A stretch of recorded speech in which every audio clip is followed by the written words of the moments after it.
quick advertisement. This podcast is all about finding food freedom, and for many of you, that means freedom from binge eating. If you've been struggling to keep certain trigger foods around the house because you're afraid that you'd finish them all in one sitting, if you feel like every day is a battle against your cravings, if you can't be trusted around certain foods, then there's a good chance you've been told the lie that if you could have more willpower, you'd stop binge eating.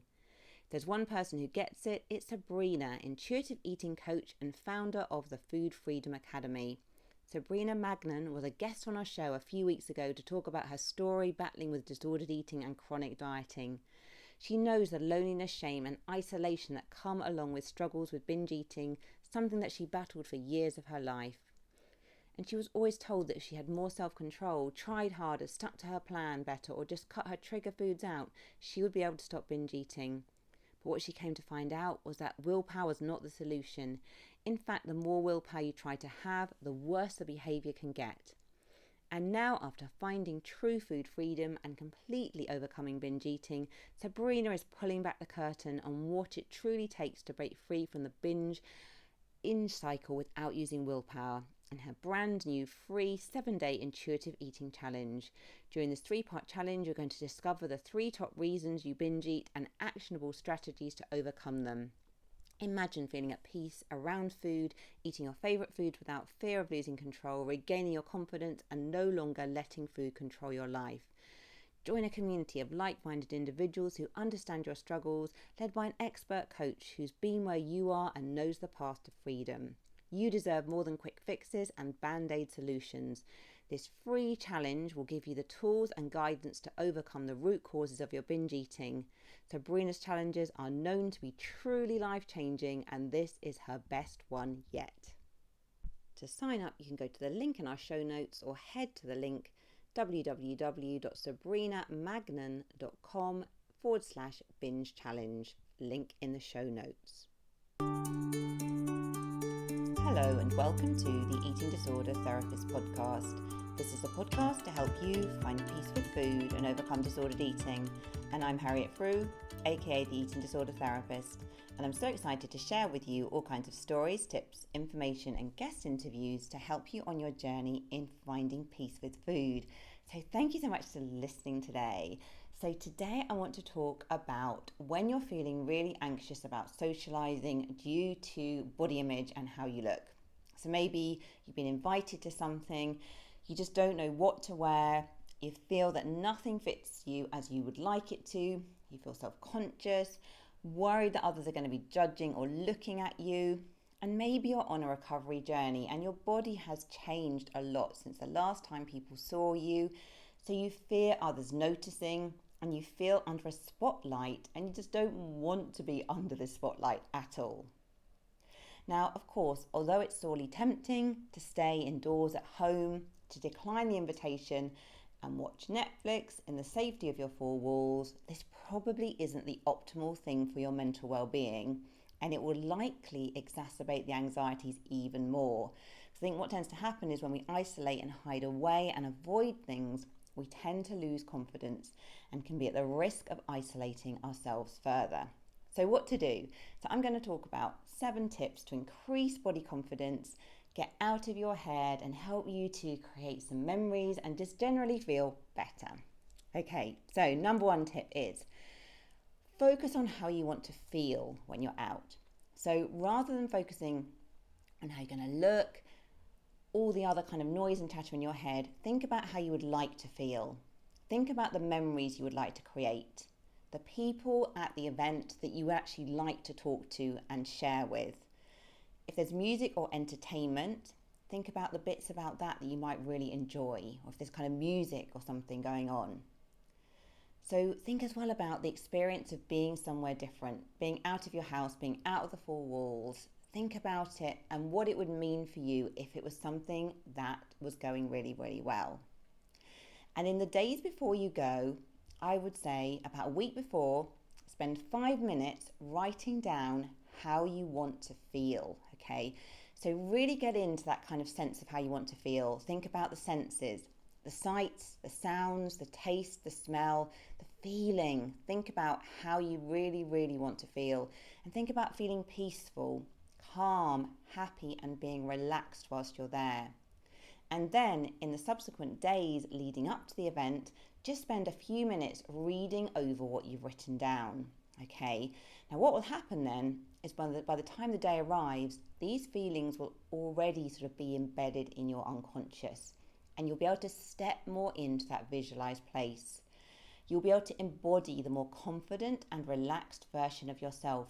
So if you'd imagined yourself maybe talking to a really close friend and laughing and sharing and catching up and just feeling relaxed, feeling the sun on your face, if you're really embodying all of that before you even go, it's going to make you feel so much better. And then it will mean you'll be stepping into the event or the get together or whatever it is, expecting happier moments, and you'll show up more accordingly with more confidence. Now contrast this to imagine a week before the event of catastrophizing, expecting the worst, feeling a sinking dread in your stomach, fearing isolation or overwhelm and body self-loathing, just imagining all those kind of really tricky things. So no wonder if you're spending the days up to the event anticipating all the worst, no wonder when the day comes, you won't want to go. You'll already be feeling so anxious, your nervous system will be sort of flooded with cortisol, you'll feel withdrawn, you'll feel closed off, you'll be hiding yourself. And this will then just reinforce those feelings of not being good enough, because you'll kind of show up in that way where you're not feeling confident at all. You'll tend to hide, you'll tend to withdraw, and then you'll collect more evidence for these events being kind of really difficult, horrible things, and you won't want to go again. Now, I use this kind of visualization technique to this day if I'm going to do anything that is potentially a bit anxiety provoking or out of my comfort zone. So one thing I do as part of my job is I regularly run training courses for counsellors. I have a lot of people coming on Zoom, and I train them essentially to do my job.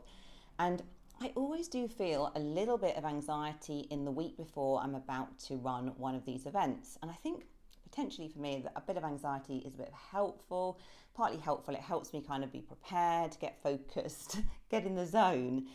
But also I'm very aware that if I let that anxiety kind of become too intense, if I let my mind wander into a catastrophizing place, it could be quite detrimental.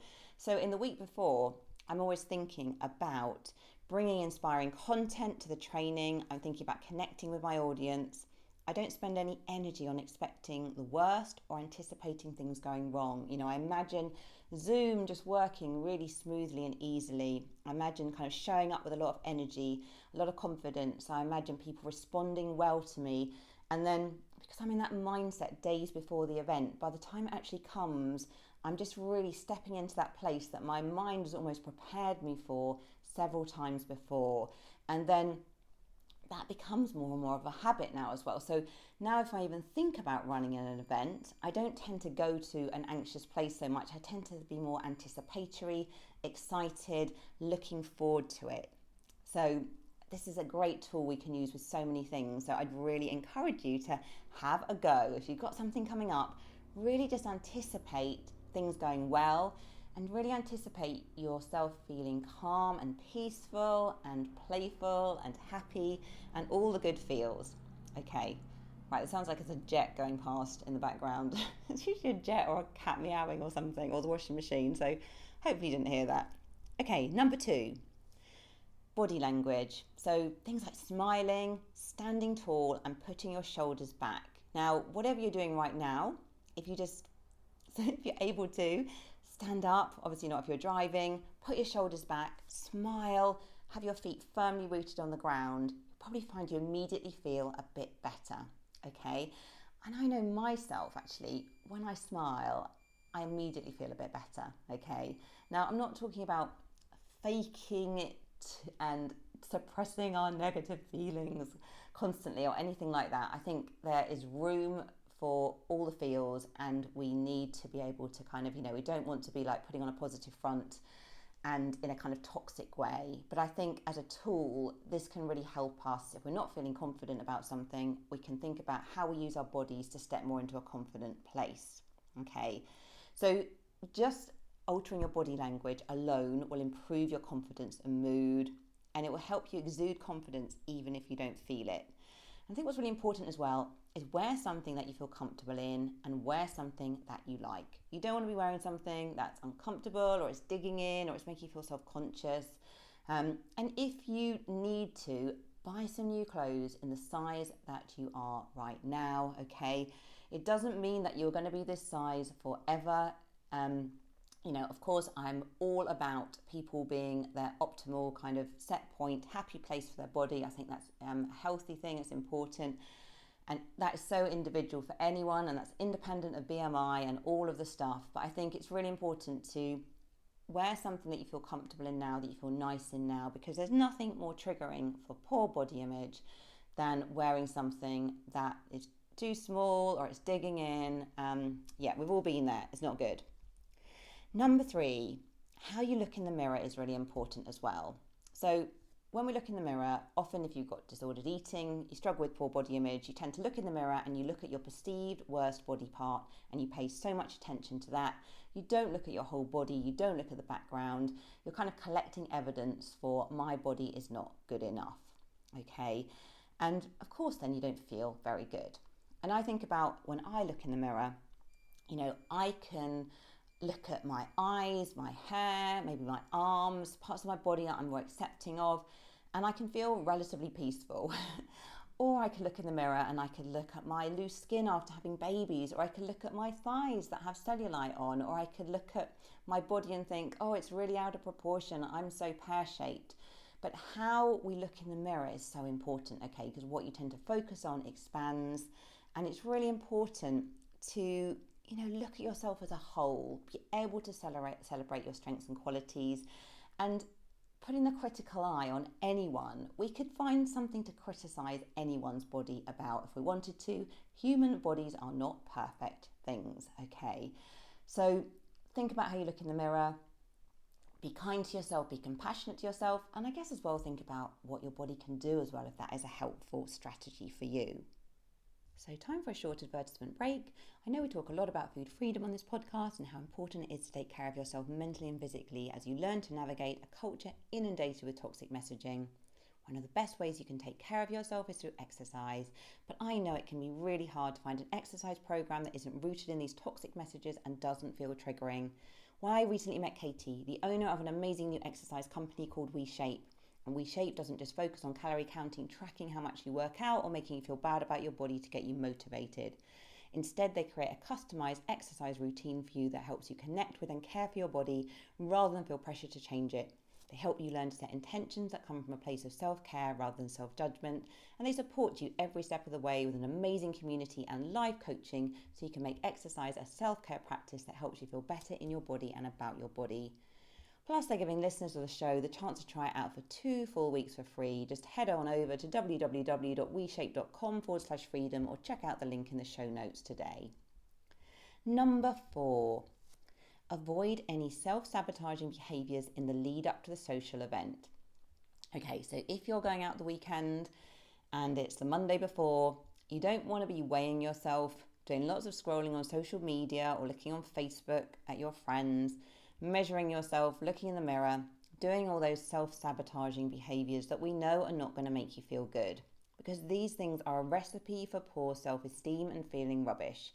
And you're also much more likely to engage in ED behaviours, and you'll probably feel even worse for it. So you might be really tempted to go on a major diet blitz or something the week before, and then you find that by the end of the week you're starving hungry, you're falling into binge eating or chewing and spitting, you're not in a good place, and then you're feeling worse than ever in your mood, and then you really don't want to go to the event at all, okay? So avoid all those self-sabotaging behaviours, they are not helpful.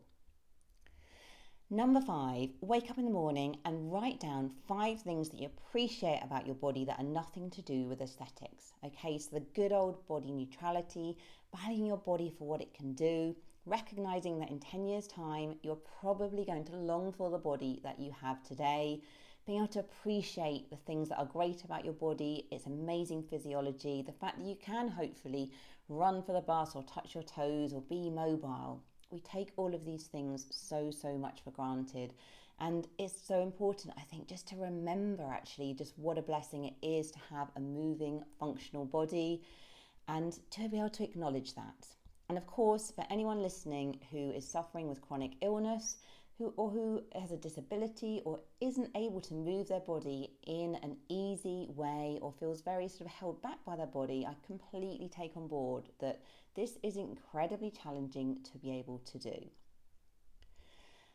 Number 6, remember that although you feel under the spotlight, no one else is paying you the attention that you imagine. Okay, so I think we often think, oh my goodness, I'm going to turn up at the event, everyone's going to be looking at me, everyone's going to be thinking things about me, people are going to be commenting, and we anticipate the worst, and it creates so much anxiety. Now, I remember myself, like way back, many years ago, I remember going to a disco.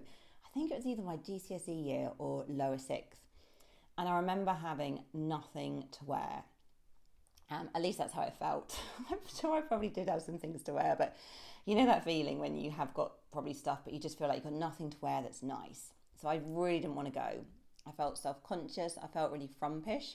Is that a word that's still used? I don't really hear people say that anymore, but there you go. It kind of means unfashionable and a bit meh, really. So I remember going along to this disco in a pair of jeans and a stripy top. And it felt really underwhelming because I tended to wear jeans and a stripy top kind of in the daytime. So I felt really like that I wasn't special and I just didn't look good at all. You know, I just didn't feel nice in my body. But I vividly remember the lessons I learned from this disco. I remember that actually no one really cared that I wasn't dressed up. No one commented. And actually once I was through those initial first few minutes of, oh my God, how is all of this going to turn out? I forgot about what I was wearing and I just really got on with the night. And it ended up being such a fun and memorable event. You know, I can look back to that event now and just remember so many things that happened. You know, it was one of those kind of classic 16-year-old discos, I guess, where everyone's together, like people are getting with each other and I don't know, all the kind of gossip. And it's one of those events you just didn't want to miss out on. And I remember myself, I even danced with someone who I really liked. And that was a good opportunity. And it actually led to him being my kind of first boyfriend at the time. So it was, I'm so glad I went, basically. I remember laughing a lot, dancing the night away. And it was fantastic learning. Because I remember after the event, just thinking, that was so interesting. People didn't really care how I looked. And that was just something I forgot about so quickly. Now, I'm not saying that I then have held on to that lesson so wisely and maintained that helpful attitude across all the years since. That was probably actually even just before I developed an eating disorder. But it's still a lesson that sticks in my mind. It's still something that I remember to this day. And I think it was really valuable. So I didn't need to be looking a certain way to enjoy myself, and people did not care about how I looked in the way that I had imagined. Okay, and number 7, try just to enjoy it, okay? So bring your energy, your enthusiasm, your kindness, your compassion, your wish to connect, your interest in others, your listening ear, all your lovely qualities, and realize that this is enough, okay? We choose our friends. We want to be around people where we feel warmth and connection. We don't choose our friends by how they look and if they are thin or if they are lean, or, you know, we're so much more interested in the connection and the emotional component. Of course, it's nice to celebrate if someone dresses up nicely or to express creativity through dressing, etc. I'm not against any of that, but I just mean fundamentally, in terms of who we choose as our friends, we're so much more into the emotional connection and feeling seen and feeling valued and feeling that kind of kindness and connection. Those are the things that really bring us together.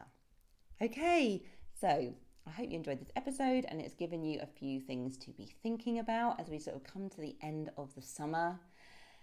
If you haven't got your ticket for our online transformational event, Saturday the 30th of September, please do get your tickets now. Link is in the show notes, bringing together 13 different professionals in the field, lots of inspiring workshops and talks all about prevention of eating disorders and body image issues. If you enjoy the podcast as well, I'd be so grateful if you'd follow, rate and review. It helps it reach so many more listeners.